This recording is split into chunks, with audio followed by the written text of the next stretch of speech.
Hello दोस्तों, स्वागत है आप सभी का हमारे YouTube चैनल पर। तो आज हम आ चुके हैं एक और इन्फॉर्मेटिव वीडियो लेकर। तो आज इस वीडियो के अंदर हम आपको बताने वाले हैं इनकम टैक्स के अंदर जो इनकम टैक्स की ITR यू है, अपडेटेड रिटर्न 139(8)A के अंदर जो ITR फाइल की जाती है उसके बारे में हम आपको बताने वाले हैं। ITR यू जब आप फाइल करते हो तो वो काफी कॉम्प्लिकेटेड होती है दोस्तों। तो किस तरह से आप ITR यू की जो रिटर्न है उसे सबमिट कर सकते हो, स्टेप बाय स्टेप हम आपको इस वीडियो के अंदर बताने वाले हैं। अगर आपको भी ITR यू सबमिट करना है तो कैसे आप ITR यू को शुरू से लेके बिल्कुल एंड तक ITR यू सबमिट कर सकते हैं, ताकि कोई भी दिक्कत परेशानी हमें ना आए और इनकम टैक्स से किसी तरह का भी हमें नोटिस ना आए। तो चलिए दोस्तों, वीडियो को करते हैं स्टार्ट। नमस्कार दोस्तों, स्वागत आप सभी का हमारे YouTube चैनल पर। आज हम आ गए हैं एक और इन्फॉर्मेटिव वीडियो लेकर। तो आज इस वीडियो के अंदर हम बात करेंगे इनकम टैक्स रिटर्न के बारे में। तो आपको पता होगा असेसमेंट ईयर 25-26 की जो रिटर्न है वो लग रही है, ड्यू डेट 15 सितंबर है। लेकिन इस वीडियो के अंदर हम असेसमेंट ईयर 25-26 की रिटर्न की बात नहीं करेंगे। इसके अंदर हम ITR यू जो फाइल की जाती है उसके बारे में बात करेंगे। और ITR यू भी कौन से ईयर की फाइल करेंगे, जो असेसमेंट ईयर हमारा 22-23। हाँ जी दोस्तों, आपने सही सुना, असेसमेंट ईयर 22-23 की ITR यू आपको फाइल करके बताएंगे। क्योंकि आपको पता होगा डिपार्टमेंट ने ITR यू है वो भी स्टार्ट कर दी है, जो 22-23 की रिटर्न भी आप फाइल कर सकते हो। तो काफ़ी सारी कॉम्प्लिकेटेड चीज़ें होती है। ITR यू जब आप फाइल करते हो आपका टैक्स बनना चाहिए, आप रिफंड क्लेम नहीं कर सकते, आप ओडिजाइम में नहीं जा सकते, और आप काफ़ी सारी चीज़ें होती है जिनको अपने ध्यान में रखना होता है। तो आज इस वीडियो के अंदर हम असेसमेंट ईयर 22-23 की आपको अपडेटेड रिटर्न 139(8)A के अंदर जो ITR यू है वो फाइल करके बताने वाले हैं। तो देर न करते हुए वीडियो को करेंगे स्टार्ट। तो आपको अपने कंप्यूटैक्स सॉफ्टवेयर के अंदर आ जाना है, क्योंकि हमारी जो इनकम टैक्स की रिटर्न है वो कंप्यूटैक्स सॉफ्टवेयर से हम आपको भर के बताते हैं। तो हम आज भी वही रिटर्न है जो कंप्यूटैक्स सॉफ्टवेयर में ही आपको प्रिपेयर करके रेडी करके सबमिट करके बताने वाले हैं। तो आपको आना है अपने सॉफ्टवेयर में, और यहाँ आकर आपको अपनी पार्टी का नाम है वो आपको यहाँ से सर्च कर लेना है, या आप उसके फादर नेम पैन नंबर से सर्च कर सकते हैं, या अगर आपको कोड पता है तो आप कोड से उस पार्टी को है जो ओपन कर सकते हैं। तो आपको एक बार अपनी पार्टी को कर लेना है ओपन। तो पार्टी को ओपन करते ही आपके सामने ऐसा इंटरफेस आ जाने वाला है जहां पर आपको असेसमेंट ईयर 25-26 दिखाई देगा। लेकिन हम तो दोस्तों बात करेंगे असेसमेंट ईयर 22-23 की। तो आपको क्या करना है, आपको करना है अपने ईयर को चेंज और असेसमेंट ईयर को आपको कर देना है 22-23। तो वो कहाँ से होगा दोस्तों, यहाँ से आपको ड्रॉप डाउन के अंदर आकर आपको सेलेक्ट कर लेना है 22-23 को। जैसे ही आप 22-23 को सिलेक्ट करेंगे तो ये हमारा असेसमेंट ईयर 22-23 में हमें ले जाएगा, और वहाँ पर जो आपको डाटा डालना है, या आपने पहले से रिटर्न को रेडी कर रखा है तो वो आपको ईयर है जो दिखा देने वाला है। तो असेसमेंट ईयर 22-23 के अंदर आते ही सबसे पहले आपको अपना ईयर एक बार चेक कर लेना है, और आपको अपने क्लाइंट का नाम आपको चेक कर लेना है, और आपका पैन नंबर क्लाइंट का यहाँ पर शो हो जाने वाला है। तो दोस्तों हमने इस क्लाइंट की रिटर्न है वो ऑलरेडी रेडी है जो कर रखी है, लेकिन आपको भी रिटर्न को रेडी कैसे करना है वो आपको आपकी इनकम के अकॉर्डिंग है जो करना होता है। हमारे इस केस के अंदर हम इनका F&O का लॉस असेसमेंट ईयर 22-23 में हमारे क्लाइंट ने रिटर्न नहीं फाइल की थी, लेकिन अभी वो रिटर्न फाइल करना चाहता है तो उसने अपना F&O का लॉस दिखाना है, और उसके अलावा उसका अदर सोर्स की जो इनकम है, सेविंग, FD, डिविडेंड, और इसका कुछ म्यूचुअल फंड का है, इंट्राडे का है, तो सारी की सारी शेयरों की इनकम इस रिटर्न के अंदर होने वाली है। लेकिन आपके केस में अगर ऐसी कोई इनकम नहीं है, सपोज करें आपके केस में आपको सैलरी की इनकम आती है, तो आपको क्या करना है, सैलरी के हेड में आना है, और यहाँ आने के बाद में आपसे एम्प्लॉयर का नाम आपसे पूछा जाएगा, और आपको एम्प्लॉयर का एड्रेस आपसे पूछा जाएगा, और आपको यहाँ पर बेसिक पे में उस एम्प्लॉयर जो सैलरी मिली है वो डाल देनी है। अगर आपका असेसमेंट ईयर 22-23 के अंदर एक से ज़्यादा एम्प्लॉयर थे तो आपको यहाँ से ऐड करके आपको नया एम्प्लॉयर भी ऐड है जो कर लेना है, और आपको सैलरी के इनकम को डाल देना है। हमारे इस केस में ऐसी कोई भी इनकम नहीं है तो मैं यहाँ पर कुछ भी नहीं डालने वाला, और मैंने इसे कर दिया है सिंपली एग्जिट। तो अब आपको क्या करना है, अगर आपकी सैलरी के अलावा कोई और इनकम है, सपोज करें आपको हाउस प्रॉपर्टी से कोई इनकम आ रही है, रेंटल इनकम आ रही है, या आपका कोई 44AD में बिजनेस है, या आप कोई सर्विस प्रोवाइडर हैं, या आपका 44AD में किसी भी तरीके की कोई भी इनकम है, उसके हिसाब से जैसे आप नॉर्मल रिटर्न को प्रिपेयर करते हैं सॉफ्टवेयर में, उस हिसाब से आपको असेसमेंट ईयर 22-23 में भी रिटर्न को है जो प्रिपेयर करना है। ऐसा नहीं है दोस्तों अगर आप ITR यू फाइल कर रहे हो तो उसके लिए कुछ अलग से फॉर्मेलिटीज होगी रिटर्न रेडी करने के लिए, नहीं, ऐसा कुछ भी नहीं। आपको जैसे आप नॉर्मल रिटर्न में डाटा डालते हो वैसे ही इस रिटर्न के अंदर आपको डाटा है जो डालना होता है। इसके अंदर दोस्तों ध्यान रखने वाली बात क्या है, असेसमेंट ईयर 22-23 में जब आप रिटर्न फाइल करोगे तो उस टाइम तो आप ओल्ड टैक्स इजाइम में ही थे, तो आपको क्या है ओल्ड टैक्स इजाइम में ही रिटर्न को फाइल करना पड़ेगा। लेकिन दोस्तों इसके अंदर मैंने आपको जैसे वीडियो के स्टार्टिंग में बताया था, आप एक तो अपने लॉस को कैरी फॉरवर्ड नहीं कर पाओगे, और आप कोई भी रिफंड है जो आपका वो आप क्लेम नहीं कर सकते, रिफंड नहीं ले सकते, क्योंकि डिपार्टमेंट बोलती है आपको रिफंड नहीं मिलेगा। आप रिटर्न जरूर फाइल कर सकते हो और रिटर्न भी आप हमें कुछ ना कुछ टैक्स दें या लेट फीस दें, उसके बाद आपकी रिटर्न है जो फाइल होगी। लेकिन हमारे इस केस में क्या हुआ दोस्तों, हमारी ऐसी कोई भी इनकम नहीं है जिसकी वजह से हमारा लेट फीस लगे, या हमारी इतनी इनकम नहीं है, हमारी 2.5 लाख रुपए से ज़्यादा इनकम नहीं है। क्योंकि जब आप 2.5 लाख रुपए से ज़्यादा इनकम दिखाते हो तो आपकी 1000 रुपये की लेट फीस बनती है। लेकिन हमारे इस क्लाइंट का तो F&O में भी लॉस है और हमारा इंट्राडे में भी लॉस है और हमारा शॉर्ट टर्म में भी लॉस है। मतलब हमारे इस क्लाइंट ने लॉस ही लॉस खाया है, तो इनकम तो कुछ भी नहीं है। और जो अदर सोर्स की इनकम थी वो इनकम जैसे आपका सेविंग का, एफडी का, डिविडेंड का कुछ ब्याज था, तो वो आपका F&O के लॉस के साथ सेटअप हो चुका है। तो ओवरऑल देखा जाए तो हमारी इनकम है वो जीरो हो चुकी थी। लेकिन जीरो इनकम के हिसाब से आपका कोई भी टैक्स नहीं बनेगा, कोई भी लेट फीस नहीं बनेगी, तो इस वजह से आप ये रिटर्न है जो फाइल नहीं कर पाओगे। तो इस केस में क्या होता है दोस्तों, आपको कुछ ना कुछ स्पेशल रेट इनकम आप दिखा सकते हो, जिसके अंदर आप कोई गेमिंग की इनकम दिखा सकते हो या आप कोई लॉटरी की इनकम दिखा सकते हो, क्योंकि ये इनकम है जो आपकी अदर जैसे आपका एफडी का, आपका F&O का लॉस या आपका इंट्राडे का लॉस या आपका कैपिटल गेन का लॉस है, उसके साथ में ये इनकम है जो सेटअप नहीं होती। तो उस इनकम पे आपका जितनी इनकम दिखाओगे उस पे आपको 30% टैक्स बन जाएगा। और ऑयल टैक्स जाए में उस टाइम आपको 87A की जो रिबेट होती है 12,500 की, वो मिल जाने वाली है। और फिर आपको जो आपकी बची हुई अमाउंट है उसके ऊपर आपको टैक्स है जो देना होता है। तो हमने इस केस में क्या किया, हमारे इस क्लाइंट की जो नॉर्मल इनकम थी, जिसकी जो एक्चुअल इनकम थी वो तो हमने दिखाई ही दी, उसके अलावा हमने स्पेशल रेट इनकम में हमारे इस क्लाइंट का हमने डाली है स्पेशल रेट इनकम। तो आपको भी आ जाना है other exempt special rate income में। यहाँ आने के बाद में आपको दिखाई देगा स्पेशल रेट इनकम, आपको कर देना है स्पेशल रेट इनकम पे क्लिक। और जैसे ही आप इस पे क्लिक करेंगे तो अब हमारी जो जो स्पेशल रेट इनकम होती है, जिस भी सेक्शन में होती है, पर्टिकुलर जो भी बिजनेस है आपका स्पेशल रेट इनकम में, चाहे आपकी विनिंग हुई है या आपका कोई गेमिंग का है, वो आपको दोस्तों यहाँ से आपको सेक्शन को कर लेना है सिलेक्ट। और जितनी अमाउंट आप दिखाओगे तो आपको लग जाने वाला है 30% फ्लैट टैक्स। आपको 30% है वो टैक्स देना पड़ेगा। और आपको कौन से पीरियड के अंदर वो इनकम हुई थी और उसका हेड को आपको अदर सोर्स में आपको दिखा देना है। अब आपको क्या करना है दोस्तों, अब आपको कर देना है एग्जिट, और फिर से आपको करना है एग्जिट। तो इसके अंदर एक जो बात है जो हमें सरप्राइज करती है वो है हमारी इनकम 2.5 लाख रुपए से कम है, फिर भी हमारा टैक्स बन रहा है और वो टैक्स पे करके हम हमारी ITR U को जो सबमिट कर सकते हैं। ये एक दोस्तों इसके अंदर चीज़ बहुत ही ज़्यादा ज़रूरी होती है जो हर किसी को नहीं पता होती, और उसका टैक्स नहीं बनता। फिर वो कहते हैं सर हमें तो एरर आ रहा है, हमारी इनकम भी इतनी नहीं है, हम कैसे टैक्स पे करें, कैसे लेट फीस भरें और कैसे रिटर्न को सबमिट करें। तो दोस्तों मैंने आपको एक इजी मेथड बता दिया। आप अपनी कुछ ना कुछ स्पेशल रेट इनकम दिखाएं जिस पे आपका कम से कम टैक्स आप 50 रुपये का, 40 रुपये का, 10 रुपये तक का भी टैक्स बना के अपनी रिटर्न को जो सबमिट कर सकते हो। तो आपको रिटर्न प्रिपेयर करने से पहले दोस्तों जैसे नॉर्मल रिटर्न में होता है AIST इसको पहले चेक करना है, फिर आपको यहाँ से फॉर्म 26 है इसको भी चेक कर लेना है और ऑन रिकॉर्ड जितनी भी इनकम आ रही है उसको दिखा देना है। अब दोस्तों एक इसके अंदर जो जरूरी बात होती है वो होती है जितना हमारा टैक्स बनता है वो टैक्स तो आप देख सकते हो हमारा इसके अंदर 57 रुपये टैक्स आपको दिखाई दे रहा होगा। 57 रुपये टैक्स हमारा बन रहा है। लेकिन आपको ITR U के अंदर जब आप फाइल करते हो तो आपको एडिशनल टैक्स भी देना होता है। तो वो कैसे कैलकुलेट होगा, आपको यहाँ पर दिखाई दे रहा होगा ITR U under section 139(8)A, इसके ऊपर आपको कर देना है क्लिक। दोस्तों जैसे ही आप क्लिक करेंगे तो एक ऐसा इंटरफेस आपके सामने आ जाने वाला है। अब ये हमसे पूछेगा do you want to filing updated return according to section 139(8)A, आपने उसके हिसाब से रिटर्न फाइल करनी है। हाँ जी बिल्कुल करनी है। तो आपको कर देना है चेकबुक को टिक। और अब आपसे ये पूछा जाएगा कि आपने प्रीवियस असेसमेंट ईयर की रिटर्न है वो फाइल की है या नहीं की। तो दोस्तों अगर आपने पहले जो ड्यू डेट के पहले ही अगर आपने वो रिटर्न फाइल कर दी थी उसको भी आप ITR U के अंदर रिवाइज कर सकते हो। लेकिन हमारे इस केस में हमने पहले रिटर्न को फाइल ही नहीं किया था, तो आपको यहाँ से कर लेना है नोट फाइल्ड।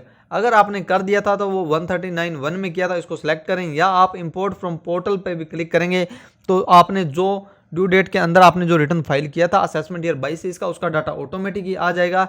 लेकिन हमारे केस में तो हमने रिटर्न को फाइल ही नहीं किया था, अभी हम अपडेटेड रिटर्न में उसको फाइल करेंगे। तो मैंने कर दिया है नोट फाइल, और नोट फाइल करके जब आप बाहर आओगे आपको करना है एग्जिट। तो अब आपको देखना है दोस्तों हमारा जो टैक्स है वो कितना बन रहा था। पहले 57 रुपीज़ था, अब आपको मैं दिखाता हूँ एडिशनल टैक्स लगकर हमारी जो टैक्स की अमाउंट है वो कितनी हो जाने वाली है। तो थोड़ा सा आपको वेट करना है। और अब आप दोस्तों देख सकते हो जो हमारा नॉर्मल टैक्स तो 57 था, लेकिन एडिशनल टैक्स लगने के बाद में ये हमारा हो चुका है 91 रुपीज़। मतलब हमारा इतना है जो एडिशनल टैक्स है मैं लग गया।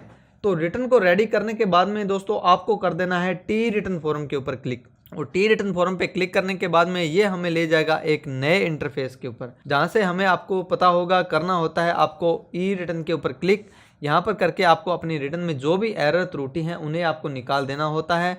तो एक बार आपको ई रिटर्न पे है जो क्लिक कर देना है। ई रिटर्न पे क्लिक करने के बाद में अगर आपको भी ऐसा मैसेज आता है तो इसका मतलब है आपने अपने सॉफ्टवेयर के अंदर ये सेटिंग कर रखी है। अभी जब तक आपका टैक्स बन रहा है तो वो आपको यहाँ पर दिखाता रहेगा। अब ये हमें बता रहा है भी आपकी टैक्स है वो पेएबल है अभी तक।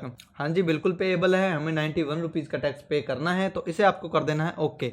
और ओके करने के बाद में अगर आपके कोई एरर होंगे तो आपको दिखाई देंगे। मैंने इसके एरर है जो पहले ही निकाल दिए थे दोस्तों। अगर आपको भी एरर निकालने में कोई दिक्कत परेशानी आ रही है तो आप हमें कमेंट जरूर करें, हम आपकी सहायता जरूर करेंगे। और रिटर्न को रेडी करने के बाद में दोस्तों अब आपको करना है कंप्यूटेशन के ऊपर क्लिक। जब आप कंप्यूटेशन पे क्लिक करेंगे तो एक वर्ड की फाइल आपके सामने ओपन हो जाने वाली है, जिसके अंदर आपकी सारी की सारी इन्फॉर्मेशन होगी। जो आपने इनकम दिखाई है वो सारी की सारी होगी। तो वो भी एक बार आपको चेक करवा देते हैं। तो वर्ड की फाइल कंप्यूटेशन को जब आप ओपन करेंगे तो सबसे पहले आपके पास आ जाने वाला है आपका नाम, father name, address, email ID, ward, pan number और आपका residence status, nature of business. ये सारी की सारी हमारी बेसिक इन्फॉर्मेशन होने वाली है। तो इसे भी आप चेक करें। अगर इसके अंदर आपकी कोई कमी है, गलती है, मिस्टेक है तो उसे आप चेंज करें। अब हमारा जो वीडियो का मेन पार्ट है, जो हमारी इस रिटर्न के अंदर सीखने वाली बात है, वो है हमारी इनकम को आपने कैसे दिखाया है। तो सबसे पहले आपको computation of total income updated return under section 139(8)(a as पर नॉर्मल प्रोविजन, हमारा मतलब ओल्ड टैक्स रिजीम के अंदर आप हैं। तो इसके अंदर आपको income from business and profession, business and profession के अंदर हमने हमारा F&O का लॉस है वो दिखाया है। तो वो आपके सामने आ रहा होगा। उसके बाद में हमारा जो इंट्राडे है उसका भी हमारा लॉस निकला है क्लाइंट का, तो वो भी आपके सामने है। और उसके बाद में जब आप थोड़ा सा नीचे आएंगे दोस्तों तो यहाँ पर आपको शॉर्ट टर्म कैपिटल गेन दिखाई देगा।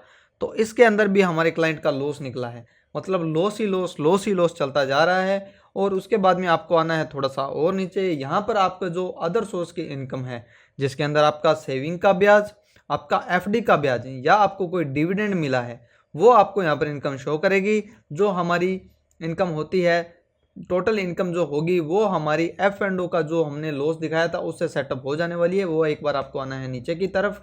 यहाँ आने के बाद में दोस्तों अब आपको यहाँ पर दिखाई देगा statement of current year loss adjustment, आपको लिखा हुआ दिखाई देने वाला है। इसके अंदर हमारा लॉस टू बी एडजस्टेड के अंदर हमारा जो F&O का लॉस था, और उसके बारे में हमारा अदर सोर्स में जो हमने इनकम दिखाई है 76669, और उसके अंदर से कितनी इनकम हमारी F&O के लॉस से एडजस्ट हो रही है 34819। ये इनकम कौन सी है दोस्तों? ये इनकम वही इनकम है जो हमारी अदर सोर्स के अंदर हमारी सेविंग, FD, डिविडेंड था, देख सकते हो। और जो हमारी इनकम स्पेशल रेट इनकम थी 41850, ये इनकम हमारी स्पेशल रेट इनकम है जो हमारी F&O के लॉस के साथ में एडजस्ट नहीं होगी।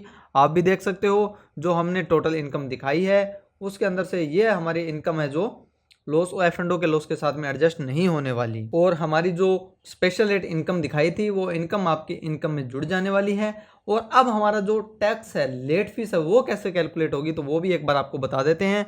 अब आपको यहाँ पर दिखाई दे रहा होगा आपकी जो टोटल इनकम है, स्पेशल रेट इनकम 41850 हमने इनकम दिखाई थी। लेकिन जब आप असेसमेंट ईयर 22-23 की रिटर्न फाइल करेंगे तो उसके अंदर आपको दोस्तों 87A की जो रिबेट है वो मिल जाने वाली है 12,500। हमारा जो टैक्स था वो 12,555 रुपीज़ बन रहा था, जिसमें हमें 12,500 की रिबेट मिल गई। बची हुई हमारा जो 55 रुपीज़ है वो हो गया हमारा टैक्स। और आपको पता है जब आपका टैक्स बनता है तो उसके ऊपर आपको 4% हेल्थ एंड एजुकेशन सेस भी देना होता है, और इसको मिला के हमारे हो गए 57 रुपीज़। और उसके बाद में इसको इन्होंने कर दिया राउंड ऑफ में जो 60 रुपीज़ होते हैं। फिर हमारा एडिशनल टैक्स है जो कैलकुलेट हुआ है 60 × 60 डिवाइड बाई 100, जो हमारा 34 रुपीज़ हुआ है। और इन दोनों का टोटल है वो 91 रुपीज़ आपको दिखाई दे रहा होगा। इस तरह से दोस्तों हमारे ITR U का टैक्स बनता है और उसके ऊपर एडिशनल टैक्स कैलकुलेट होता है। तो अब हम देख सकते हैं, अब हमारे सामने जो है अमाउंट तो 60 रुपीज़ ही दिखा रहा है भी आपका इतना आपको भरना है, लेकिन आपको टोटल भरना 91 रुपीज़ होगा। तो वो आपको टैक्स भर के आपको उसकी एंट्री डालनी है और उसके बाद में आपकी रिटर्न है जो सबमिट होने के तक के लिए तैयार हो जाने वाली है। तो एक बार आपको नीचे आकर सारी की सारी इन्फॉर्मेशन को चेक कर लेना है। यहाँ पर जो भी डाटा आपका AIS के अंदर शो हो रहा है उसको आपको जरूर दिखाना है। वो डाटा आपका ना रहे, आप AIS में जो शो नहीं हो रहा उससे ज़्यादा जरूर दिखा सकते हैं, लेकिन जो AIS में शो हो रहा है उसे तो दिखाना ही दिखाना होता है। तो इस तरह से आपको अपने कंप्यूटेशन को एक बार चेक कर लेना है और चेक करने के बाद में आ जाना है फिर से आपको अपने सॉफ्टवेयर में। यहाँ आने के बाद में आपने सारी के सारी डाटा आपने अच्छे से चेक कर लिया, जो टैक्स बन रहा है वो आप पे करने के लिए एग्री हैं। तो अब इस टैक्स को हम करेंगे पे और उसकी एंट्री डालकर फिर हम करेंगे रिटर्न को सबमिट। तो आपको करना है यहाँ से बैक बटन के ऊपर प्रेस और आ जाना है अपने कंप्यूटर टैक्स सॉफ्टवेयर के मेन पेज के ऊपर। तो यहाँ आने के बाद में दोस्तों आपको करना होगा चालान बटन के ऊपर प्रेस, आपको कर देना है चालान बटन के ऊपर प्रेस। और अब हमारी चालान की जो एंट्री है, चालान कैसे पे होगा उसके बारे में हम बात करेंगे। तो आपको देर नहीं करते हुए दोस्तों वीडियो में जुड़े रहना है, लास्ट तक जुड़े रहना है। अगर आपने 5 मिनट का भी पार्ट स्किप कर दिया तो आपको कुछ भी समझ नहीं आने वाला, आपको स्टार्टिंग से एंड तक वीडियो के अंदर जुड़े रहना है। अब हमारे सामने है दोस्तों टाइप ऑफ पेमेंट, जिसके अंदर आपको कौन सा जो है पेमेंट आपने करनी है, वो एडवांस टैक्स करना है, सेल्फ असेसमेंट टैक्स करना है या सर टैक्स करना है। लेकिन हम तो सेल्फ असेसमेंट टैक्स पे करने वाले हैं, तो आपको कर देना है सेल्फ असेसमेंट टैक्स के ऊपर क्लिक। और जैसे ही आप सेल्फ असेसमेंट टैक्स पे क्लिक करेंगे तो हमारी यहाँ पर टोटल अमाउंट जो आ जाने वाली है, ईयर आपके सामने आ चुका है। अब आपको दोस्तों क्या करना है, यहाँ से आपको जो पेमेंट मोड है वो आपका कैसे रहने वाला है, आपने चेक से करनी है या आपने ई पेमेंट करनी है या आपने डेबिट कार्ड से करनी है या आपका पेमेंट गेटवे UPI के थ्रू करनी है। तो हमने ये पेमेंट करनी है UPI के थ्रू, तो ई पेमेंट गेटवे को कर लेना है सिलेक्ट और आपको कर देना है generate E filing challan from portal, आपको लिखा हुआ दिखाई दे रहा होगा, इसके ऊपर आपको कर देना है टिक। अब जैसे ही आप इस पर टिक करेंगे तो अब हमारे सॉफ्टवेयर से प्रोसेसिंग है जो स्टार्ट हो चुकी है। अब ये हमें इनकम टैक्स पोर्टल पे लेके जाएगा, वहाँ जाके ई फाइल में जाके ई पे टैक्स में जाके न्यू पेमेंट में जाके असेसमेंट ईयर 22-23 को ऑटोमेटिक सेलेक्ट करेगा और चालान की अमाउंट डालेगा और उसके बाद में हमें पेमेंट ऑफ मोड है जो उसको सिलेक्ट करना है और चालान को है जो पे कर देना है। बस आपको वेट करना है दोस्तों। अगर आप मैनुअली करना चाहते हैं तो मैनुअली भी कर सकते हैं, अगर आप सॉफ्टवेयर की सहायता से करना चाहते हैं तो सॉफ्टवेयर की हेल्प लेके भी कर सकते हैं। लेकिन जब आप सॉफ्टवेयर से पे करेंगे तो इसके अंदर दोस्तों इसकी प्रोसेसिंग थोड़ी सी स्लो होती है, इसमें टाइम ज़्यादा लगता है। तो आप मैनुअली भी अगर करना चाहें तो मैनुअली कर सकते हैं। तो इनकम टैक्स में लॉगिन होने के बाद में आपको कर देना है ई फाइल के ऊपर टिक और उसके बाद में आपको करना है ई पे टैक्स के ऊपर क्लिक। और उसके बाद में दोस्तों आपको सेलेक्ट कर लेना है अपना, यहाँ से आपको करना है न्यू पेमेंट के ऊपर क्लिक और फिर आपको करना है इनकम टैक्स के ऊपर क्लिक और यहाँ से आपको करना है असेसमेंट ईयर आपका 22-23 होने वाला है। तो 22-23 को आपको कर लेना है सिलेक्ट और उसके बाद में आपका जो टाइप ऑफ पेमेंट है वो सेल्फ असेसमेंट टैक्स 300 को करना है। फिर आपको कर देना है कंटिन्यू बटन के ऊपर प्रेस दोस्तों। और उसके बाद में जो हमारी चालान की अमाउंट थी वो 91 रुपीज़ थी, उसे आप अगर टैक्स में भी दिखा देंगे तो कोई दिक्कत वाली बात नहीं है। फिर आपको करना है कंटिन्यू बटन के ऊपर प्रेस। अब हमारे पास payment of gateway including UPI and credit card के ऊपर कर देना है क्लिक और यहाँ से आपके पास जो बैंक है उसे सिलेक्ट कर लें, नहीं तो आप कोटक महिंद्रा बैंक को भी सिलेक्ट करके आपको कर देना है कंटिन्यू बटन के ऊपर प्रेस। और फिर आपको आना है यहाँ से एक बार आपको अपना असेसमेंट ईयर अच्छे से चेक कर लेना है, फाइनेंशियल ईयर चेक कर लेना है और आपके जो पेमेंट के मेजर हेड माइनर हेड हैं उनको भी अच्छे से चेक है जो कर लेना है और हमारी चालान की जो अमाउंट है उसे भी एक बार आपको अच्छे से चेक कर लेना है। और फिर आपको कर देना है दोस्तों पे नाउ के ऊपर क्लिक और पे नाउ पे क्लिक करने के बाद में ये टर्म एंड कंडीशन आपके सामने आ जाने वाली है, इसे एक बार आप रीड कर लें और फिर आपको नीचे आने के बाद में दोस्तों कर देना है चेकबुक को टिक और फिर आपको करना है सबमिट टू बैंक के ऊपर क्लिक। और सबमिट टू बैंक के ऊपर क्लिक करने के बाद में आपको दोस्तों I have understood the term and condition check को कर देना है टिक आपको और उसके बाद में आपको स्किप दिस स्टेप पे कर देना है क्लिक। और उसके बाद में दोस्तों अब हमारे पास आ चुका है पे 91 रुपीज़ हमारी अमाउंट आपको शो कर रही होगी। अब आपको क्रेडिट कार्ड से करना है, डेबिट कार्ड से करना है, नेट बैंकिंग से करना है या आपको अपनी UPI से करना है या आप QR कोड को स्कैन करके पेमेंट करना चाहते हैं। हमें करना है QR कोड को स्कैन, तो आपको QR को कर लेना है सिलेक्ट और आपको आ जाना है सिलेक्ट योर QR के ऊपर। भीम UPI को आपको करना है सिलेक्ट, फिर आपको मेक पेमेंट फॉर 91 रुपीज़ को कर देना है सिलेक्ट। अब हमारे सामने QR कोड है जो जनरेट हो चुका है, जिसकी टाइम लिमिट 5 मिनट होने वाली है दोस्तों। अगर 5 मिनट से ज़्यादा टाइम हो जाता है तो आपको इसके ऊपर पेमेंट नहीं करनी, 5 मिनट से पहले पहले आपको इसके ऊपर है जो पेमेंट कर देनी है। तो पेमेंट सक्सेसफुली होने के बाद में आपको इस तरह का मैसेज आ जाने वाला है, the challan payment is successfully लिखा हुआ आ जाने वाला है। यहाँ से आपको कर लेना है अपने चालान को डाउनलोड और डाउनलोड करके आप इसे सेव करके भी रख सकते हैं। नहीं तो आपके इनकम टैक्स में जब भी आप लॉगिन करेंगे तो ई फाइल के अंदर आके आपको ई पे टैक्स में आ जाना है और पेमेंट हिस्ट्री के अंदर आपको ये चालान है जो शो कर जाने वाला है। यहाँ से आपको करना है अपने चालान को ओपन, और इस चालान के अंदर हमारी जो इम्पोर्टेंट चीज़ें होती है, वैसे तो ये सारा चालान ही इम्पोर्टेंट है, लेकिन यहाँ पर आपको जो मेन इसका पार्ट होता है हमारे चालान के अंदर, हमें ज़रूरत होती है BSR कोड की और चालान नंबर की, डेट ऑफ फाइलिंग हमें देखना है और हमारी अमाउंट को चेक करना है। और उसके बाद में दोस्तों आपको एक बार ईयर भी अपना चेक कर लेना है। वैसे तो आपने यहाँ तक पहुँचे और चालान पे किया है तो आपने ईयर को चेक कर ही लिया होगा। ईयर आपका असेसमेंट ईयर 22-23 होना चाहिए दोस्तों। और उसके बाद में आपको आ जाना है अपने सॉफ्टवेयर के अंदर और यहाँ से आपको करना है एग्जिट बटन के ऊपर प्रेस, और उसके बाद में हम हमारे सॉफ्टवेयर के मेन पेज पे आ जाएंगे। और फिर इस चालान की एंट्री दोस्तों कहाँ करनी है, काफ़ी सारे लोग हैं जो ये भूल जाते हैं भी ITR U के चालान की एंट्री कहाँ करनी होती है। वो नॉर्मल जैसे चालान पे करते हैं, जहाँ एंट्री करते हैं वहीं कर देते हैं, लेकिन ITR U के जो चालान होती है उसकी एंट्री नॉर्मल चालान की तरह नहीं करनी होती। उसकी एंट्री दोस्तों हमें करनी होती है ITR U under section 139(8)A के अंदर। तो इसके ऊपर आपको करना होता है क्लिक, और यहाँ से हमने चेकबुक को तो पहले ही टिक कर दिया था क्योंकि एडिशनल टैक्स जो कैलकुलेट करना था। और उसके बाद में आपको टाइप ऑफ चालान के अंदर आना है और यहाँ से आपको टैक्स अंडर सेक्शन 140B आपको सेलेक्ट कर लेना है। फिर आपको डालना है BSR कोड और उसके बाद में आपको डेट, चालान नंबर और अपनी अमाउंट को है जो डाल देना है। तो इतना सारा काम करने के बाद में आपको करना है फिर एग्जिट बटन के ऊपर प्रेस। और जब आप एग्जिट बटन पे प्रेस करेंगे अपने कंप्यूटर टैक्स सॉफ्टवेयर के मेन पेज पे आएंगे तो यहाँ पर अब आपको चेक करना है आपका जो चालान की अमाउंट थी, टैक्स जो पहले पेएबल दिखा रहा था वो अभी 0 हुआ है या नहीं। तो देख सकते हो जो हमारा टैक्स पेएबल था वो 0 हो चुका है, मतलब हमारे चालान की एंट्री है जो बिल्कुल सही हुई है। अब हम पहुंच गए हैं रिटर्न के बिल्कुल लास्ट स्टेप के ऊपर दोस्तों। तो यहाँ से आपको करना है टी रिटर्न फॉर्म के ऊपर क्लिक। अब हमारा काम रह चुका है वो है रिटर्न सबमिट का, लेकिन रिटर्न सबमिट करने से पहले आपको एक बार फिर से एरर को करना है चेक। रिटर्न फॉर्म पे क्लिक करें और यहाँ से आपका कोई एरर और होता है तो वो आपके सामने शो हो जाने वाला है। अगर कोई भी एरर नहीं है तो आपको बहुत बहुत बधाई हो, आपके एरर सारे निकले हुए हैं। देख सकते हो जैसे हमारे इस फाइल के अंदर हमारे सामने कोई भी एरर है जो नहीं है, मतलब हमारी रिटर्न है वो बिल्कुल सही रेडी हुई है, इसमें कोई भी दिक्कत परेशानी वाली बात है जो नहीं है दोस्तों। अब आपका लास्ट स्टेप बचता है दोस्तों रिटर्न सबमिट का, लेकिन मैं आपको रिकमेंड करूंगा रिटर्न सबमिट करने से पहले एक बार आप वर्ड को कंप्यूटेशन को ओपन करके ज़रूर देख लें। और आपने अपने किसी सीनियर से चेक करवाना है या क्लाइंट से आपने चेक करवाना है तो चेक करवा लें। सारी की सारी कन्फर्मेशन होने के बाद में जब आपको लगे भी हाँ अब ये मैं रिटर्न सबमिट कर सकता हूँ, तो आपको कर देना है दोस्तों रिटर्न सबमिट के ऊपर क्लिक और यहाँ से आपको करना है ओके बटन के ऊपर प्रेस। और उसके बाद में ये कनेक्टिंग टू पोर्टल होगा आपके सामने है, बस आपको इंतजार करना है दोस्तों। कनेक्टिंग टू पोर्टल होने के बाद में आपको करना है चेकबुक को टिक, फिर आपको कर देना है कंटिन्यू बटन के ऊपर प्रेस दोस्तों। और उसके बाद में जो आपका आधार कार्ड के अंदर मोबाइल नंबर रजिस्टर्ड है उसके ऊपर 6 अंकों का एक OTP है जो चले जाने वाला है। उस OTP को डालने के बाद में आपको करना होता है वैलिडेट बटन के ऊपर प्रेस। तो एक बार आपको OTP डालना है और OTP डालने के बाद में दोस्तों आपको फाइनली कर देना है वैलिडेट बटन के ऊपर प्रेस। और जैसे ही आप वैलिडेट बटन पे प्रेस करेंगे थोड़ा सा प्रोसेस होगा और रिटर्न आपकी है जो return has been filed successfully आपके सामने एक इस तरह का मैसेज आ जाने वाला है।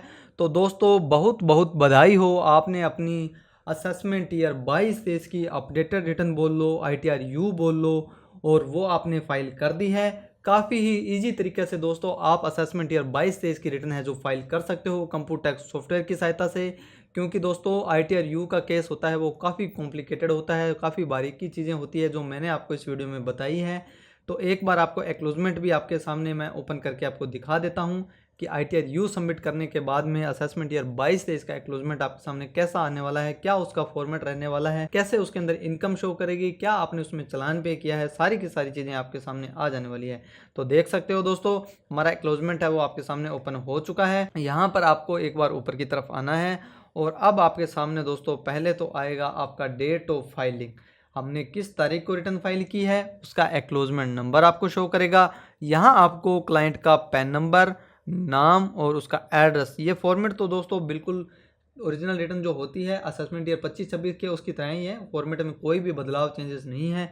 और उसके बाद में आपने रिटर्न का फॉर्म कौन सा भरा है वो फॉर्म आपके सामने आएगा।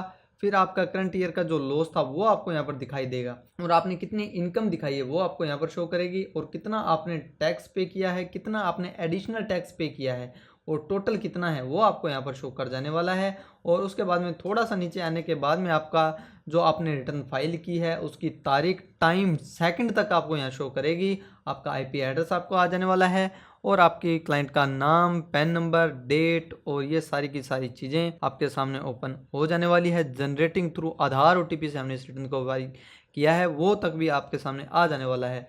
तो दोस्तों इस तरह से आप भी असेसमेंट ईयर 22-23 की जो ITR-U होती है दोस्तों वो आप फाइल कर सकते हो। आई होप दोस्तों आपको इस वीडियो से काफ़ी कुछ सीखने को मिला होगा और ऐसी इन्फॉर्मेशन जानकारी लेने के लिए हमारे चैनल से जुड़े रहें। अभी तक अगर आपने हमारे चैनल को सब्सक्राइब नहीं किया तो जल्दी से हमारे चैनल को करें सब्सक्राइब, वीडियो को करें लाइक और एक प्यारा सा कमेंट जरूर करें। थैंक यू सो मच दोस्तों। जय हिंद, जय भारत। अगर आपको हमारी कोई प्रोफेशनल हेल्प सर्विस चाहिए तो दिए हुए नंबर पे आप हमसे कॉन्टैक्ट करें, हम आपकी ज़रूर हेल्प करेंगे। थैंक यू सो मच दोस्तों। जय हिंद, जय भारत।